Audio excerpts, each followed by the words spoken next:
Hello everyone, and welcome. My name is Andrew. I'm a huge fan of Magic the Gathering. You may have seen me before on a channel called Rule Zero. If you haven't, you can check them out there. We're a lot of fun. I think we are. I'm biased. I help create the content. But anyway, Rule Zero is a gameplay channel. That's not what we're here to discuss today. If you like that kind of stuff, go check it out. I had this idea where I wanted to just talk about Magic because I love talking about Magic. It's often what I think about throughout the day. It is often a popular topic of discussion between my closest friends and my wife. Sorry, babe, I know that gets annoying. I have been thinking to myself, you know, as much as I enjoy creating gameplay content, and as much as I enjoy playing the game of Commander and you know, playing games of Magic, I thought to myself most recently, what could I do by myself that could fuel a creative outlet while also entertain myself with a topic that I deeply care about. And I thought, you know, I also enjoy watching other content creators discuss Magic, discuss their favorite cards, discuss their opinions on cards or tips and tricks to play the game. So I thought, why couldn't I do something a little bit more similar to that and maybe give a unique and or fresh take on some cards that are played in the game or aren't played in the game that I enjoy playing in the game of Commander. And so that is kind of what snowballed into this idea. So just to give you a little bit of background on myself, I've been playing Magic for roughly 2 years now. I played Standard growing up with my brother when I was much younger, so I was sort of familiar with the workings of the game. And you know, I had some friends get me into Commander about 2-ish years ago. Started with a pre-con, as most players do, and man, is the rest just history. Because I dove real deep, head first, very deep, very soon after buying my first pre-con. And you know, since then I've probably built and torn down a total of 20, close to 30 decks. Currently have about 10 myself, probably 3 to 6 of which I play regularly. I'm an avid player, sort of recently got into competitive or CEDH. I'm really enjoying that as well. I just enjoy taking in all different forms of Magic the Gathering content and participating in Commander games as often as I can. I think the biggest inspiration for this channel to be created was that I am still a relatively new Magic player, and I think I have a unique perspective on a lot of things. And as someone who thinks a lot, if you couldn't already tell from the introduction of this video, I think a lot about cards that I play, or you know, certain actions that I've taken in previous games and how I can improve as a player. Because as much as I do enjoy the game and I do play it for fun, I like to get better at it. It's still kind of a skill, right? It's a strategy game to an extent, at least. That is kind of where this channel was birthed, because there are many mistakes that I made as a newer player, and still mistakes that I make as a relatively newer player, and cards that I see played by newer players, and frankly even cards that I see played by semi-experienced players that, you know, maybe I don't really care for, or that I don't think are as good as other people do. Or, you know, there are tips that I've learned that I think are useful to share with other players. There are decks of mine that I want to show you. Just a lot of different ideas that I thought, you know, could maybe fit into that Rule Zero conversation. A lot of different ideas that I thought could fit under the umbrella of the Rule Zero content that we're creating on that channel, but I think is best served as individual content made by myself. Because I can make it on my time, I can make it exactly how I want it, and I can just sit here and talk to you guys about cards and game actions and decks and things of that nature that I just like. And that is plain and simple what this channel is going to be about. It is my opinion. It is how I think, how I play, how I feel about Magic, how I feel about the current state of it, and I just really like talking about I love talking about all that shit. So that's really the main reason for this channel. I think for this first video, something I've been talking about with one of my buddies, one of the guys on our pod, Cannon. You've seen him on the Rule Zero channel before. One thing that we've been talking about recently is cards that we have historically played, but have since felt are not as good, or have ended up being a dead card in their hand more often than not. I do have a list, so let me bring that out really quickly. Hopefully this will look a little bit better in post. We'll just go ahead and dive right in. So the topic of today's video cards that I think, I don't want to say objectively bad, but close to objectively bad, as close as an opinion can get to objectively, or cards that I used to play that I don't play nearly as much anymore because I think there are either better used cards for slots in decks that would otherwise have played these bad cards, or just over time I have found myself playing in a different style, or just thinking these cards aren't as good as they used to be. So the first two cards are inspired by clips that I've seen from the Command Zone.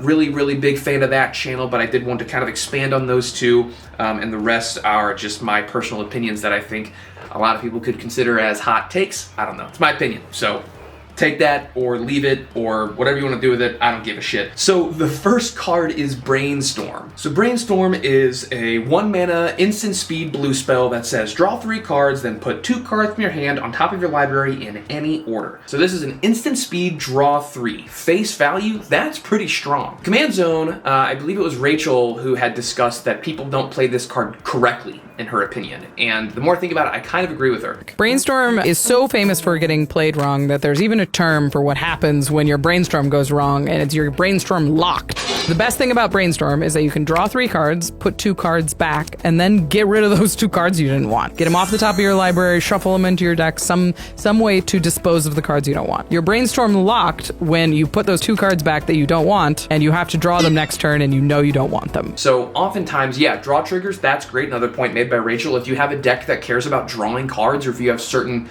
triggers on your second or third draw for each turn, or just like draw pings like a Niv Mizzet or things like that, yeah, absolutely. Like if you're able to capitalize off of straight up drawing cards, then I think it's a fine card if you're in blue and your deck wants to do that.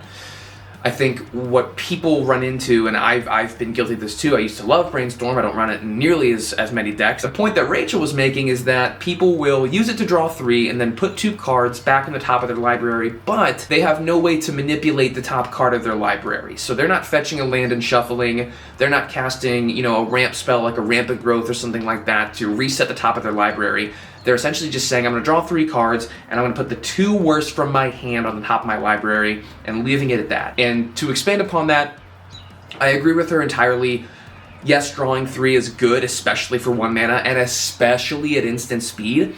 But if you're just drawing 3 cards, and at best you're seeing 3 great cards, and then putting them in your hand, putting the 2 worst on the top of your library, you know what your next 2 draws are going to be, and you know they're not going to be cards that you want. However, if you have a fetch land, even if it's, an Evolving Wilds, if it's a Fabled Passage, if it's a Scalding Tarn, or what have you, if you cast Brainstorm on someone's end step, resolve the spell, fetch the land before it passes to you, you've then drawn 3 cards, put 2 bad cards in the top of your library, with the 2 worst cards from your hand back in the top of your library, and now with your fetch land or otherwise ability to shuffle, you've then reset the top card of your library and ideally gotten rid of those 2 bad cards, at least for a long enough time to where you're able to build a better board state. That is the ideal way to play that card. I don't see it played that way. I know that I wasn't playing it that way, and rather than tune up my decks that want to run Brainstorm to play it that way, I think I've just stopped playing the card altogether, because I just think, at that point, if you just want to draw a card, you could play, an Opt or a Ponder or like a Seer Visions to, make a creature unblockable. If you just want to cantrip, there are other cards that you can use to cantrip within your deck. For low mana, to draw a card, replace the top card of your library, whatever you want to do. There are other cards that do that. Another one that Rachel Weeks, again from the Command Zone, had mentioned was Generous Gift. So Generous Gift is 2 colorless mana and 1 white mana at instant speed, destroying target permanent, and it replaces it with a 3/3 elephant. Face value, the first thing that I see on this card is it destroys any target permanent. Now I think that is versatile, and I think that is objectively better than destroying a specific creature, enchantment, artifact, what have you. That I'm on board with. However, it's 3 mana at instant speed that just destroys a permanent and replaces it with a 3/3 body. Very similar to what Rachel said if you haven't seen the clip. I'm not trying to replace what I'm removing, I'm trying to remove something. And if I am, I'm certainly not spending 3 mana on it. If I have access to it, I'm going to be running a Pongify or a Rapid Hybridization sooner than I'm going to be running a Generous Gift. It costs 2 less mana, it's still instant speed removal, and it does the same thing outside of the fact that it hits a creature specifically. If you're in mono white, I still think there are better options for removal where it doesn't hit target permanent, and that's fine. And I've seen a lot of arguments. Hi, buddy. Looking at my dog right now. Let's bring him up. I've seen a lot of arguments. I can't even see him. There you are, dude. Oh, thanks for the kiss. I've seen a lot of arguments that, you know, in the comment of that video clip, people have said, well, it hits a Gaia's Cradle. Sure, it destroys a non-basic land. Again, I'm on board with that. I don't think I've ever destroyed someone's non-basic land with a removal spell, and I think if you're playing in such a high bracket, like high bracket 3, bracket 4 into competitive, you should A, have lower CMC removal spells and focus other slots in your deck on what your deck is trying to do, and B, if you're blowing up someone's Gaia's Cradle with a Generous Gift, in my opinion, that means that person is playing in a higher bracket than you are, and your decks are mismatched in the first place. That's just my opinion. Maybe it's a hot take, I don't know. However, I will stand and die on the hill that 3 mana instant speed removal is just not great. If I can't hit someone's Rhystic Study with a removal spell, if I can't hit someone's Smothering Tithe, if I can't hit someone's Growing Rites of Itlimoc, that's a little bit more realistic in the pod that I play in. It's, you know, we have Gaia's Cradle at home on the back of this card. If I can't remove that from someone else's board, they just have that advantage over me. And if it causes them to win the game, I'm okay with that because I've used a slot in my deck that would otherwise run a card like Generous Gift, and I've used it to better synergize with what my commander is trying to do. And B, at the end of the day, I wasn't meant to win that game. I'd rather say, hey, that person wins, let's, great game, let's shuffle it up and run it back. If you're in mono white, I still think you should rather run like a Get Lost, you should run a Swords to Plowshares, you should run Path to Exile. You can make the argument that, oh, well, if I'm in mono white, I can't run as much removal as I want to be running. I would argue the question with another question, which is, does your deck want to be running that much removal in a mono white deck? Is your deck trying to do other things? My guess is the answer is yes. And if you're in mono white, your removal options are limited, so maybe you're just running less removal than you would in another deck, and that's okay. Generous Gift, overall, not my favorite. Another one, and this is in the topic of green ramp spells, Kadama's Reach and or Cultivate, because they do the same thing, they're the same CMC, they're both at sorcery speed. Kadama's Reach and Cultivate are both 2 colorless mana and a green mana, so 3 total mana. You can go find 2 basic lands, 1 goes to the battlefield tapped and 1 goes into your hand. Now, you could look at this as saying I'm spending 3 mana to get 2 mana back, and that wouldn't necessarily be incorrect. My issue with those cards, at 3 mana and sorcery speed, the land that you're getting that doesn't go to your hand does come in tapped, and I think the best use of this card is you haven't played a land for turn, but you do have 3 mana, so you essentially get 2 mana out of the 3 that you spend, but you're still down 1. That I don't love. I think if your deck wants to be running a Kadama's Reach or a Cultivate, I think you could and should be running a Rampant Growth. I think you should be running a Farseek. I think you should be running a Nature's Lore or a 3 Visits. Those two are basically the same card, it's just one's like $5 or $6 more. 3 Visits is like $6 or $7, Nature's Lore is cheaper. I don't know why, I imagine reprint, whatever. The point is, Nature's Lore finds you a forest.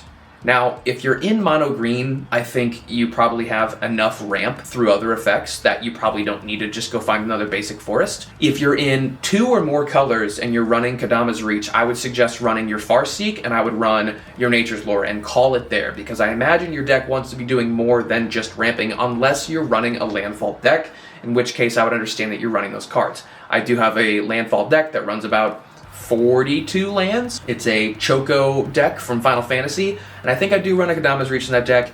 A, it's like a bracket 2 incredibly casual deck, and B, I want to be getting multiple landfall triggers per turn. In those cases, I understand why you would want to run a Kadama's Reach or a Cultivate in addition to a Farseek and or Rampant Growth and or Nature's Lore. What I'm saying here though is Kadama's Reach and Cultivate being 3 mana at sorcery speed, they get you basics, 1 to field tapped and 1 to hand. I would advise any player, new or experienced or anywhere in between, to use those ramp slots in your sorcery spell list for a Rampant Growth or for a Farseek. Farseek, if you're in 2 or more colors, that finds everything but a forest. That can find anything that reads plains, island, swamp, or mountain. That can find you a fetchable land. That can find you a Triome. Better fixes your mana, and it only costs you 2 mana. Still at sorcery speed, but it's 1 in the green versus 2 in a green. I'm going to take that deal every single time. Nature's Lore finds you a forest. If you're in 2 or more colors, again, that finds you any fetchable land, and it does not have to come in tapped. If it's a shock land, you pay the 2 and shock it in. At its worst, it finds you a forest. I don't know. I just think those cards are objectively better. That's just my opinion. It's kind of contradictory. It's objectively better. That's my opinion. Well, which one is it, you asshole? Point is, I think those cards are better. If you're running Kadama's Reach and or Cultivate, fine. I definitely don't think anyone should be running both. I think if you are running both, take one out, slot in a Farseek, slot in a Rampant Growth, slot in a Nature's Lore. If you're Mr. Moneybag, slot in the 3 Visits. I don't care. I just don't think running both of those is ever good, and frankly, I don't think running either of them is very good in most scenarios. Hey, post-production Andy here, jumping in to talk about Cultivate and Kadama's Reach for just another second or two. This is a bit longer of a portion of this video. Watching this back, I think I might have had maybe a little too harsh of an opinion, negatively speaking, on these two cards. Ultimately, I still agree with myself that the alternatives are better. However, I don't think that means you shouldn't ever use Cultivate or Kadama's Reach. I just think there are better options. That's really all I was trying to get across. Anyway, it doesn't matter. Back to the video. Next on the list, we have Reliquary Tower. This one's going to be a hot take. This is probably relatively controversial for a lot of Magic players. I used to run Reliquary Tower in every single commander deck that I built and or bought. If it didn't come with it in the precon and I bought a precon, I'd slot it out because I said, I don't want to be discarding cards. I like all my cards. I put the cards into this deck. Why would I want to get rid of them? Unless your deck cares about your hand size, or your deck cares about drawing cards all the time. On other people's turns, on your turn, if you're drawing multiple cards per turn cycle. If that's what your deck wants to be doing, I could see the reason for a Reliquary Tower. I would rather slot in another non-basic that either offers better utility, like the ability to cast spells at flash speed, like an Alchemist Refuge if I'm in those colors, or I'd like to run a Rogue's Passage to make a creature unblockable to get in for damage for combat damage triggers or for lethal if I have it on board.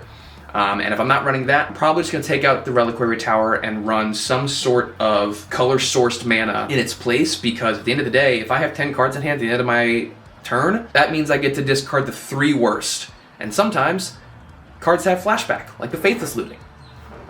You can still cast them from your graveyard on a later turn. I think Reliquary Tower is limiting. I think that puts colorless mana in someone's deck's place where they could be running more of a colored source mana or a better utility land, and I think more often than not it holds people back. And last but not least, we'll wrap it up with a card that I used to love. This was another card that if I was even in 2 colors or more, I put in every deck that I built. And that seems so silly saying it out loud now, but it is the truth. Chromatic Lantern. Chromatic Lantern is an artifact for 3 colorless mana that taps for any mana of 1 color. 1 mana of any color? Chromatic Lantern is a 3 colorless mana artifact that taps for 1 mana of any color, and it also gives your lands the same ability. Once again, on paper you say, well, of course I want my lands to tap for any color. That means I won't have to worry about if I have enough forests to cast my Vigor or my Galta, or now I know that I can cast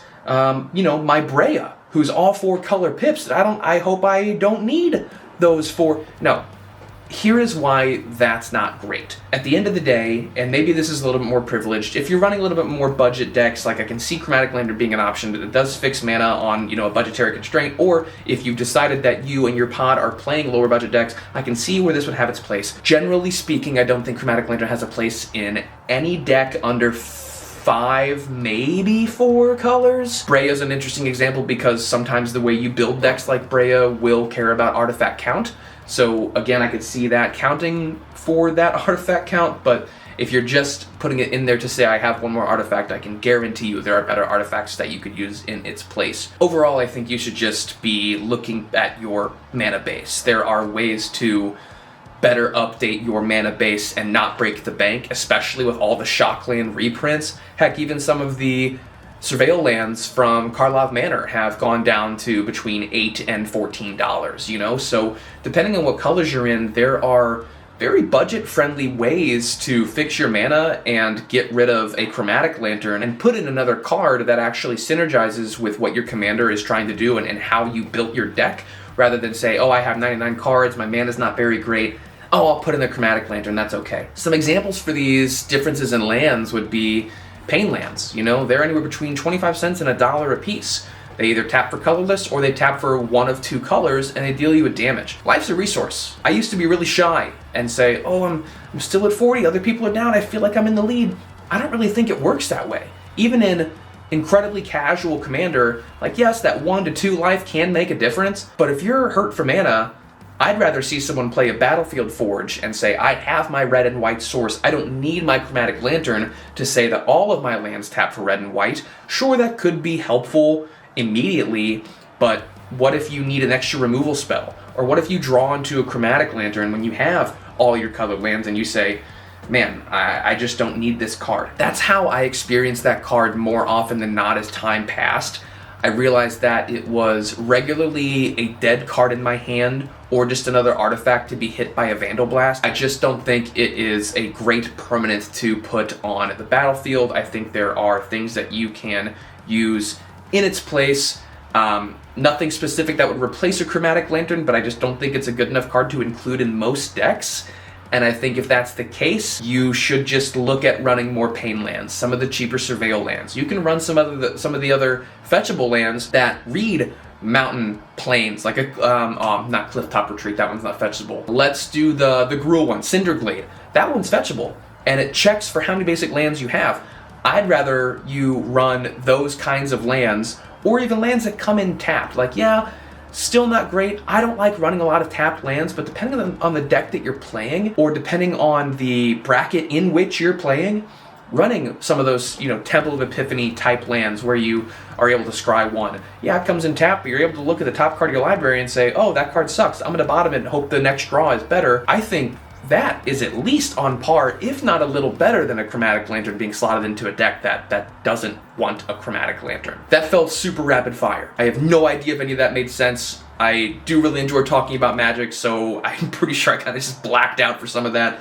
But those are just a couple of cards. I'll probably do different installments or additional installments in this series. I don't want to, just get rid of all the cards that I hate in one video. I think that's going to sound really, pedestal-y, and let's be honest, that's going to kind of limit the content that I can create, right? Those are some cards that I think are not as great as I initially thought when I began playing Commander, and the coolest thing about that is as time progresses, I may find that I like those cards again, or I may find even more cards that I think, this card used to feel really good, now it doesn't. What am I playing in its place? That is the video. I hope you guys enjoyed it. If you did, please subscribe to the channel. I'll be making a lot more content like this, talking about very similar topics within the Magic the Gathering realm. Leave a comment down below about, what you thought of the video, if there are other cards that you think aren't that great, or if you agree or disagree. Let me know in the comments down below. And please be sure to drop a like, because every like you leave is another treat for this guy.